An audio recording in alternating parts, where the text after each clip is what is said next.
João Pedro over the line, which I didn't see coming at all.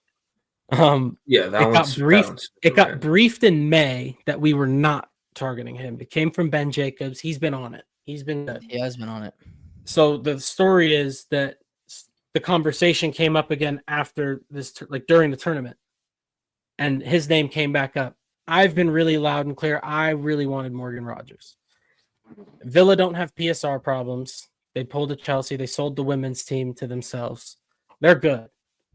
Morgan Rogers would have cost double what he cost. And I don't like buying from Brighton just because it pisses me off to give them money. But when you look at the profile, I think this is that left wing 10 hybrid that we were looking for. You guys corrected me on it pretty early in the season. He's not a striker. I just looked at him and saw number 9. That's probably not the position he plays. Again, maybe they throw him there at some points in games late, but I think he's that left wing 10 profile. Kind of what we saw Palmer do, where he's starting as a winger, but that's not where he's playing. I could see him. He played that sort of second striker role with Brighton last year off Danny Welbeck, and he would drop really deep and link up in the midfield, ball carrying. Like the profile. And I'm curious because for Mila, in terms of if we're on the same wavelength, because I know where you're at, I think, Grant, in terms of where the business is going. Gittins makes a lot of sense to me. I think that's just like a bang on, like you just made the right decision. I think that at the price point, that made a lot of sense. This João Pedro one it poses a lot more questions than I think it gives answers to for me in terms of like fit and overall style of the squad. I don't know if you're in the same boat. Part of it is just because it kind of came out of nowhere and I thought he was Newcastle's to go and get. Lol. Those fucking losers have no pull, dude. They have no pull. It's crazy. I'm genuinely like, I didn't think it'd be like that. They can't get anybody. Champions League football. Tough teams. Good owners have been on the rise. Doesn't matter. Because I think everybody knows that they're a stepping stone club in their heart. And if you go there now. Or it's just the North. Maybe they just don't want to go up there. Because apparently João Pedro really wanted to go to London. Yeah, no, I think Chelsea's got a different pull, and I think the idea that you can give them, or you're offering them like 7-year contracts, where it's like, even if it's $80K a week for 7 years, guaranteed money in your pocket for 7 years, and you're at a big club. Yeah, you're dude, like, and some guys love the notoriety. The contract is going to go up. The idea that like 70,000 is their base rate for 7 years, that's not how that works. Like it's increasing every year. That's the way that contracts work. I doubt that these guys would sign it if that wasn't like there wasn't a pay scale. And they're showing a willingness to give players raises. They're showing a willingness to bump players' wages when they perform. No, look, that's modern football, but less about the money side. This signing is so weird to me, and I have so many new questions that came up from it. I think not because the player's talented. Yeah, I think the versatility of it is the main thing. The prem provenness of the player. I'm not a huge fan, but if he's not going to be that 9 or false 9 for them, then I could definitely see it working. Playing off of the lap, could definitely see it working.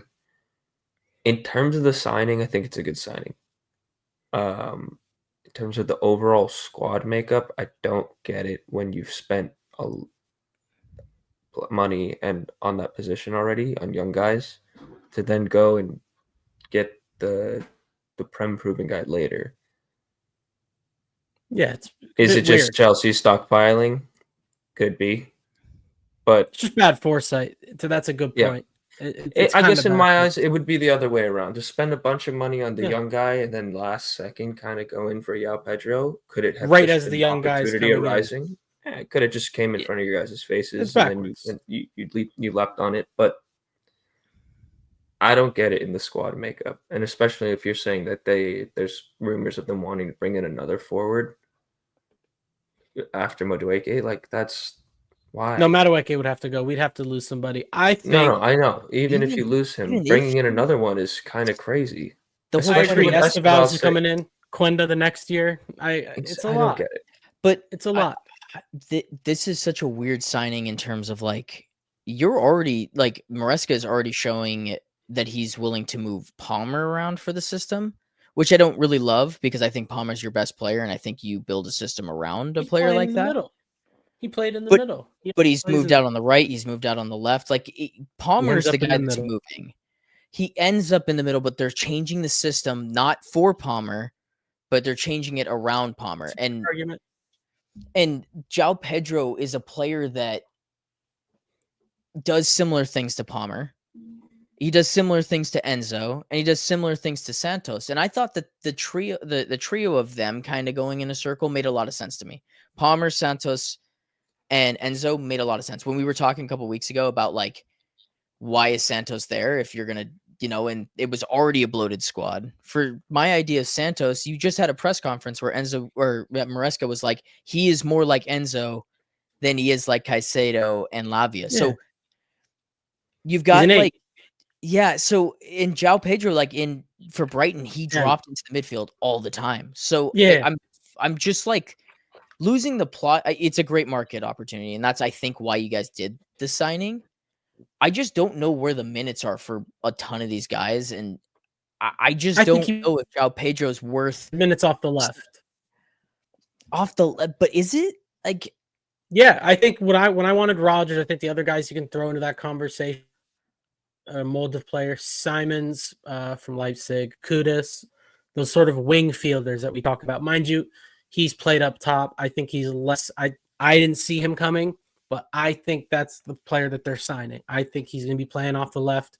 If Cucurella's playing up top, he tucks in. He can also play kind of what City did against a really defensive team. He can play as more of an 8 and then just be up forward. But again, I don't see that. I think we value, not fully like Arsenal, but we value our defensive side of the ball. But I don't know. I think it's what the Nkunku player in the squad was supposed to be. And I just go back to how dry it got the second half of the season in our attack. You just kept seeing the same guys out there. Palmer just looks exhausted. Neto's playing up top, and Kunku's walking around on the wing. Madueke's running into two guys, and it was just those four. That's all we had. George would come on and show something, but now we have guys that better suit the way we want to play. And it's another good point. I hate giving him credit, but what Facundo brings up, a manager's tactical identity isn't just a formation, And I think the players that we're targeting, maybe it's just the glass half full perspective I have on it. These are the players that are going to be able to allow him to do that. So that's how I'm seeing it, because it's not as black and white to me as it was last year. Where it's like you have two touchline wingers. You need one right footer, one left footer. You need a forward. You need your 10. You need two pivot players. One of them's going to have to push. Like, it's not as rigid as I saw it. I'm starting to give more of a leeway to, I think the manager knows what he's doing here. And to the Santos point, kind of, I'm going to steal Mila's line. I think maybe we're looking into it too much. Maybe he's seen something in training. He's been here a month. He's not ready yet. It could just be that. I'm not going to jump to conclusions on that, although I would have loved to see him play more. It's not a perfect world. You know what I mean? Maybe it's just he's not doing enough in training yet. And Dewsbury Hall, fair play to him. He's looked great in his cameos. I mean, even in the Conference League, it's the Conference League, but he's grown into the team. And when he's called upon, he's done well. So whether or not he stays, well done. Salute, brother. But I'm optimistic, man. I'm really liking what I'm seeing. Outgoings, bro. It's outgoings. I think that's where I'm at is like if you guys start to get outgoings, and I think that like Nani's one of them where I'm like, if you get him out, that makes a lot more sense. This transfer makes a lot more sense. We'll understand the team a lot more. If you back it with getting Kudus, I am once again lost. That's what I'm saying is like, because Kudus does the same thing as Pedro, like in what you're trying to say in type of that wing system. fielder. It's off the left. Esteval. Right? Yes, it's just there's so many different guys. This is what I was saying. Like, I'm super high on the idea of it. I just think that you've now got to be stockpiling, where it's just like you've got so many prospects. Where I'm like, is Santos like? Are we hemorrhaging the idea of Santos for Pedro at this point? Like, we're at some point. I don't think so. I don't think that's like for like. At some point, your head it's the snake analogy where you're going to cut off your own tail. Like, eventually, that's going to happen. I don't know if the guy like Pedro, in my opinion, is worth. Does that like João Pedro doesn't? Yeah, he can't cut off another player's pathway. He's not worth that. Yeah, I see what you're saying. Like, I don't think he is. He could be. I personally don't see João Pedro as that player. But no, I agree. I see what you're saying. I don't think he's cutting off that pathway. I could be wrong though. Like it's a good point. Like it is a valid point to bring another point because it happened last year to an extent. Looking It's a at valid this, point to bring like, up. he's just the starter for Esteval's position. And He's Esteval's not- 18. I wouldn't want him to start every week. I think Esteval we should- also did say he wants to play some minutes in the 10. Did see Unlucky, that. pal. So Get ready to learn right wing. in a He's- sense, like 8 he years, is brother. basically the baby 8 Pedro years, brother. in this team, if you want to look at it like that. Like he would I see a just lot be of rotating the in guy. between Yeah, I agree. in possession. You know what I mean? Like Palmer, Esteval, back and forth. I don't think it's going to be as rigid as we saw last year, where you better be on the touchline or you're getting hooked at half. No, I don't think it's that's going to gonna be happen. it's going to be super fluid. The only question is, can these guys be clinical? It's the only question I've got from the forward line. Because we don't have a 30-goal guy in the team. That doesn't Currently. happen. I think we heard Maresca say it too. I want 5 guys to score 12 instead of 1 score 40. They better fucking score, mate, because we're relying on Enzo and Cucurella for our goals. Yeah, And they've been really good in those spots, but we should probably have our attackers score a few. It's not sustainable. Not to. This is going to sound like a backhanded compliment, but Pedro Neto probably shouldn't be your leading scorer. No, I love Pedro right? Neto, Like, but he's an attacker that's- where his all-around game is what excites you, how he works hard for the team. You're not expecting him to give you goals and assists every game. Exactly. So it's just He's a been question. fucking brilliant, though. You guys are going to, just like City, you guys are going to create a boatload of chances. It's going to be chances galore.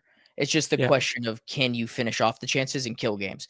To your point, Delap looked a lot more like a young prospect in that Benfica in this game. one. Yeah, absolutely. He's going to have ups and downs. So this which is why you need another guy on top of him. Pause. You need another guy pushing him on the practice field for minutes. Jackson, like when his competition is in Kunku and Guiu, he's going to elbow people. He's going to walk around. He's going to get pissy.